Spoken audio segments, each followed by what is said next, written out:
What's going on, everyone? This is Helen Yee with Eyes on the Game and another big fight weekend to round up 2017. What better way to close out the year than with UFC 219 this weekend here in Las Vegas, with the main event being for the women's UFC featherweight champion between current champion Cris Cyborg and former UFC bantamweight champion Holm. And I was just in Albuquerque about a month ago, and I'm stoked to have her on the show today. I have the former UFC bantamweight champion Holm joining me right now. How are you?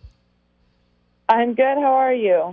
Good. How is the rest of your camp going, or how did everything go? Because it was nice to briefly see you for a little bit down in Albuquerque. This training camp's been good, and I feel good. I've been focused, and I've been dedicated, and I'm ready to just get in there and make all this hard work worth something. Was there anything in particular that you did differently for Cris?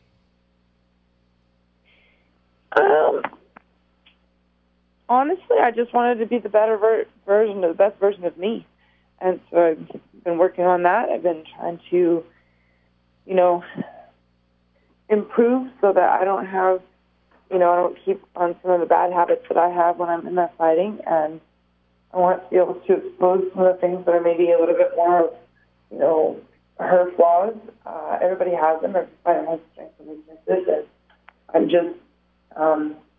I'm ready to put that to the test, and we'll see what happens.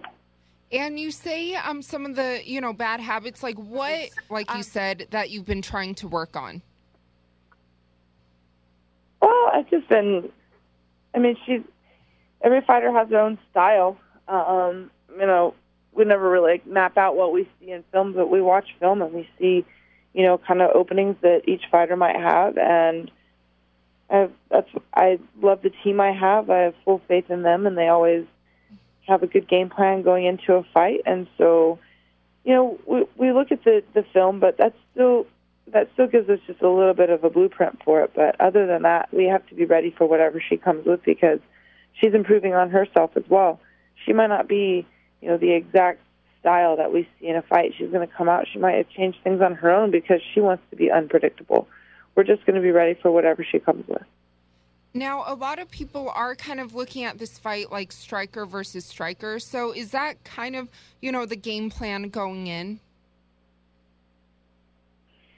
I never walk in with just one, simple mindset of striker versus striker. I know that she trains hard in every aspect of the game.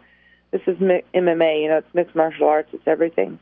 I know that she's not afraid to, be in the clinch and wrestle, and she's not afraid to be on the ground. So we've worked hard on every aspect of this fight, whether it be standing or on the ground or in the clinch or on the cage.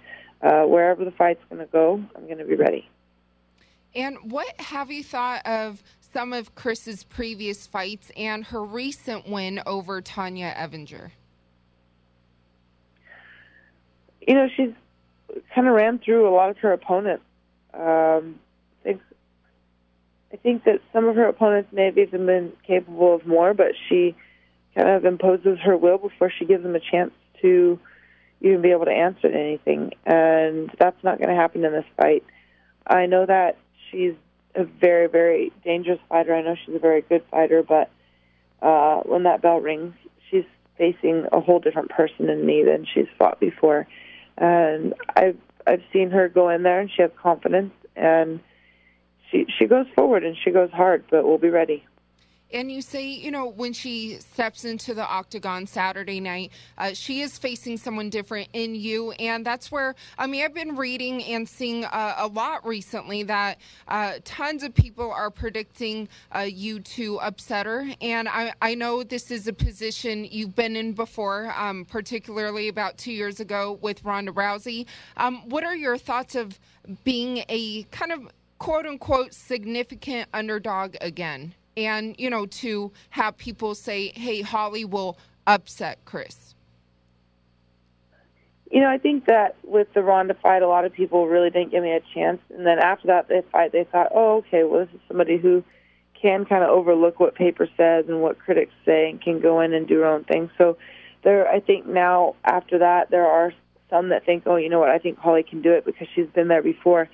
I think that just shows how big the mental game is in this sport, that you can really kind of get into your own head, and if you don't believe in yourself, it's not going to happen. And so I do feel that people think, well, okay, Holly's not one of those that's going to let this intimidate her, which is true. That doesn't mean I don't fear my opponent. I do. I just know that everybody's beatable. So, we'll see what happens in this fight. I hope that I can make another upset, but I know that there's some that really do think that I'm going to be able to do it, and they don't see me as the underdog. And those people that support me give me strength and confidence, and the people that don't believe in me give me motivation to want to prove them wrong. So whichever way it comes from, I still use it for motivation.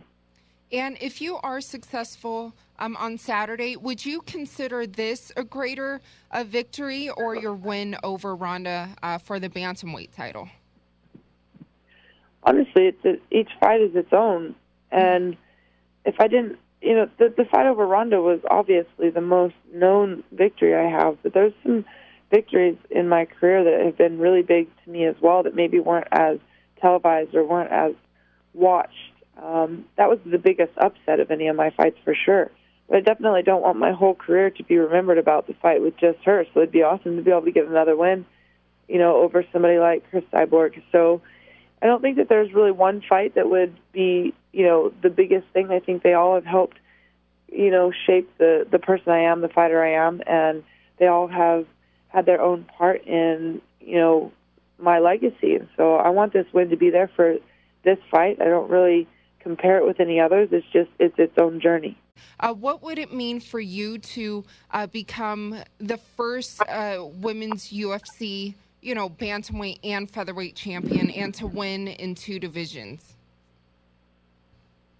Well, I want to do things that haven't been done before, and I wanted to be a multiple weight champion in boxing, and I was able to do that. And then I wanted to be, a person that could hold world titles in both MMA and boxing, and I was able to do that. So here's the next thing is, to be able to be the first female to hold titles in 2 different weight classes in MMA after coming from boxing. So it definitely gives an extra motivation, something that's just, a goal for me. I want to win the fight no matter what, whether it's for the belt or not, but it definitely gives that little extra motivation to be able to do something that hasn't been done before. I know in boxing you've won titles, in multiple weight classes, but in MMA, which weight do you feel most comfortable fighting at, 135 or 45? I feel comfortable with either one. It's just a little bit different on how I do my diet leading up to the fight. And really when that happens, we'll just, whether it's being a little more strict on the diet, then I go to 35 and I feel strong and good still, but being at 45, I can not have to worry about, trying to get too small, and I can keep my strength on. So I feel fine at either one, really. I'm comfortable at either weight. Well, thank you so much for your time. Best of luck to you this weekend. And do you know if your good friend John Jones will be here supporting you?